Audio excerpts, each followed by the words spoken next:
ሰላማችሁ በክርስቶስ ኢየሱስ ስም ይብዛልኝ። ዛሬም እንቀጥላለን።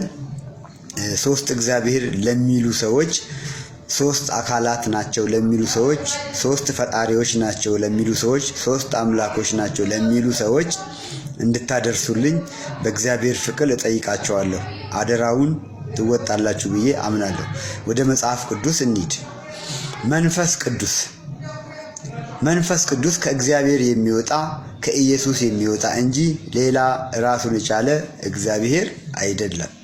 ደስ ሲል መንፈስ ቅዱስ ከእግዚአብሔር ከኢየሱስ የሚወጣ የሚሰጥ የሚላክ እንጂ ራሱን የቻለ ሌላ እግዚአብሔር አይደለም። ይህንን በደንብ እንድታደርሱልኝ እፈልጋለሁ። ለቤዛ ቀን የታተማችሁበትን ቅዱሱን የእግዚአብሔርን መንፈስ አታሳዝኑ። ደስ አይልም? ከማን የሚወጣ ከማን የሚሰጥ? ከእግዚአብሔር የሚሰጥ እንጂ ሌላ ራሱን የቻለ አካል ያለው አምላክ እግዚአብሔር ፈጣሪ አይደለም። ፈጣሪ ስንት ብቻ ነው? አንድ ብቻ ነው። ፈጣሪ ማን ነው?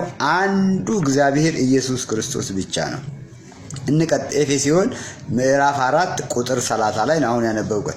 መንፈሴን በዘርህ ላይ አፈሳለሁና። መንፈሴን በማላይ አፈሳለሁ? በዘርህ ላይ።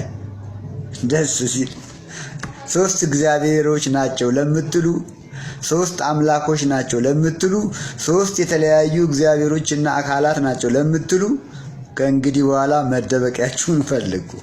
ከእግዚአብሔር የሚሰጥ መንፈስ ሌላ እግዚአብሔር አይደለም።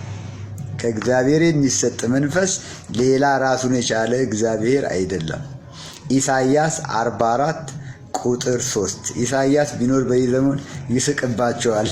የሶስት እግዚአብሔሮች ተከታዮች ማለት ነው።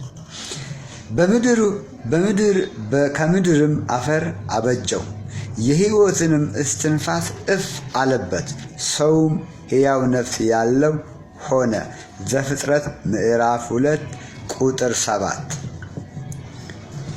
ስለዚህ ከእግዚአብሔር እፍ እየተባለ ከእግዚአብሔር እየወጣ ስራ እንዲሰራ የሚላክ እንጂ መንፈስ ቅዱስ ሌላ ራሱን የቻለ እግዚአብሔር አይደለም። ይህንንም ብሎ እፍ አለባቸውና መንፈስ ቅዱስንም ተቀበሉ። ዮሐንስ ምዕራፍ 20 ቁጥር 22 እዛ ጋር ዘፍጥረት